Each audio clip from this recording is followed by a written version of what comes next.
like get all the gunk, all the crazies out.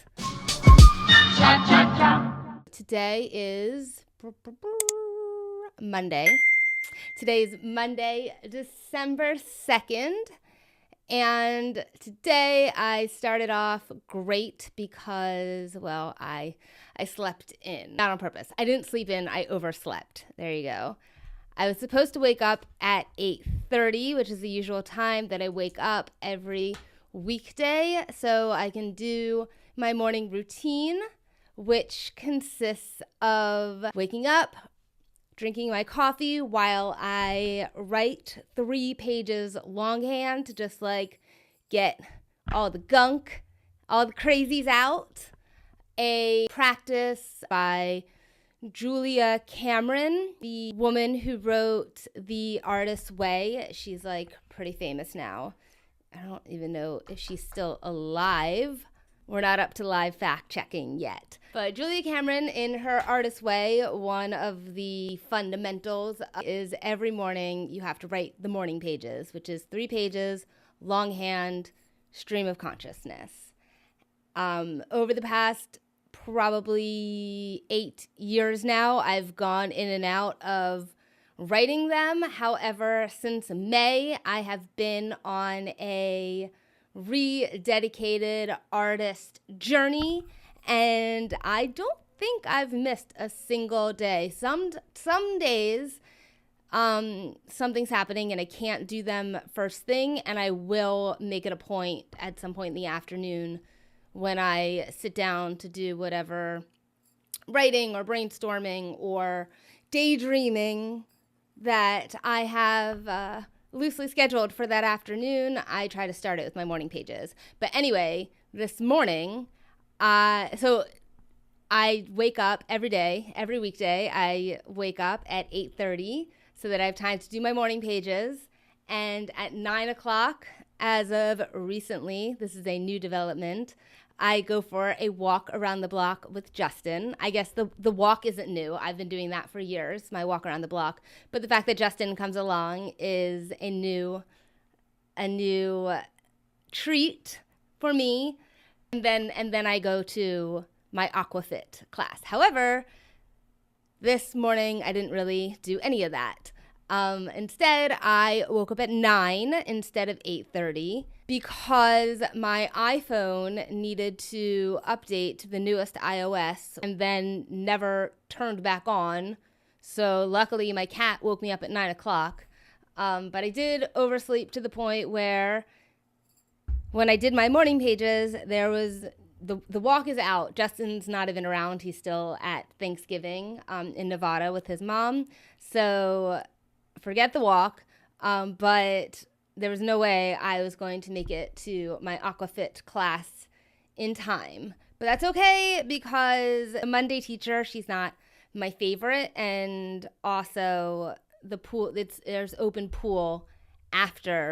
swim after the class. So this morning I did my 3 pages longhand, and then I went to swim around in the pool. I've got some waterproof headphones, earbuds that I wear that don't go in your ears. Instead, they sit like right on like the eardrum bone, and the vibrations like bring the music into your ears, which is pretty cool technology. I listened to some Enrique Iglesias, a CD that I have, downloaded onto CD, an album that I have downloaded on my phone, and kicked it out and splashed it around in the pool for about a half an hour, waking up the body, stretching the muscles, burning the calories, twisting it out. Feels so good. Love that water.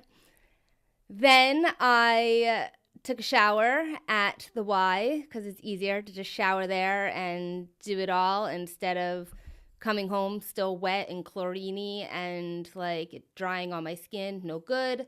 So I took a shower, and then, speaking of my skin, today I actually usually I just come home after that, but today, so busy, I had a follow-up appointment with a nurse practitioner that I have been working with for about 6 months now, for concerning my skin. I trust that this video is far enough and grainy enough that you cannot see the extent of how dry and flaky my skin can be. I have chronic eczema until I started working with this woman, miracle woman, I was pretty much just itchy, just itchy, overwhelmingly itchy and irritated, all day, every day. My face would be flaky, scaly, like a fish, just crumbling off of me onto the ground. And after about 10 years of living this way, I finally decided that I'd had enough and went to go see April. Over the course of those 10 years of my skin just getting progressively drier and flakier, I did go to see a couple dermatologists. I've gotten the back panel testing for what is she allergic to, which came back pretty inconclusive. I had a trace reaction to gold, of all things. Not nickel, which usually if you have a reaction to gold, you also have a reaction to nickel, or nickel without gold. Nickel is the much more common thing to have a reaction to, but only gold. And instead of my dermatologist looking me in the face and saying, oh, you had trace reaction to gold, and now that I'm talking to you, I see that you have a gold nose ring in your nose. Maybe you should take that out. She didn't say that, possibly because she never actually looked me in the eyes. I'll never know. But instead, she prescribed me a tube of steroid cream, which I then put all over my face and looked so beautiful and radiant. And it had been the first time in years that I hadn't been a crumbly, shrivelly thing. And so I started using the steroid cream every day for 2 weeks. And then when I ran out of that tube, I called and said, oh no, I ran out of the tube and my skin is starting to get flaky again. And they said, oh, well, let us just give you a refill. And so after several refills, I realized, wait a minute, I'm not so sure that this is helping, because my skin's not getting better. I still need it. And I can't really seem to go more than 24 hours without reapplying the steroids on my face. So something just wasn't adding up for me.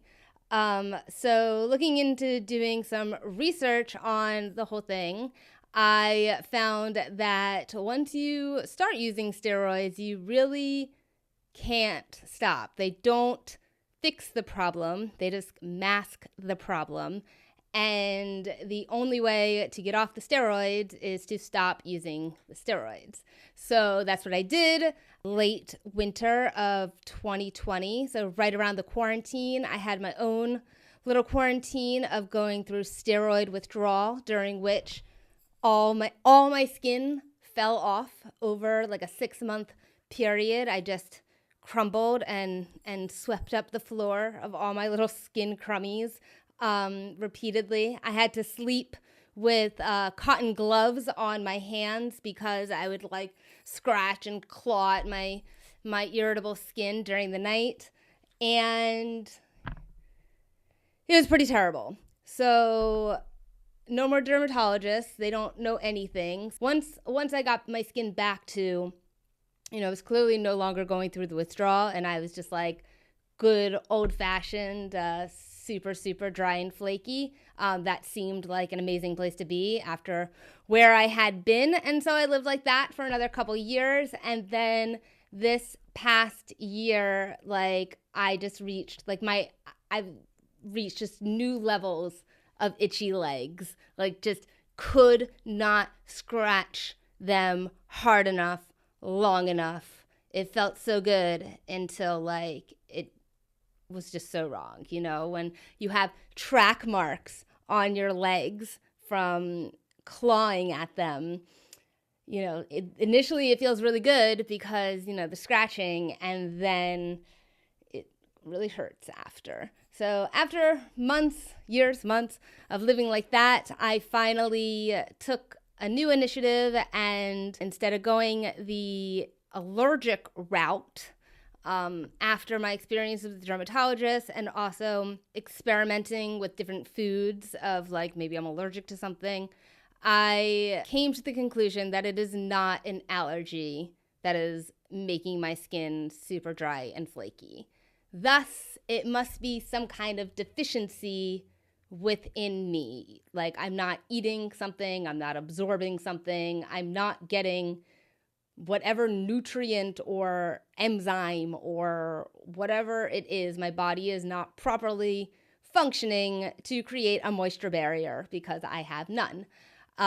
So I found a wellness nurse practitioner in my area and went to go see April, and she did all kinds of blood tests to see what was going on under the exterior, and she recommended some products to me that help to keep my skin as moisturized as I've ever been.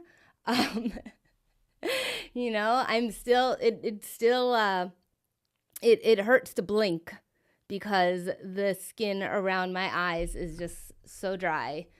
But this is the lot I live in life.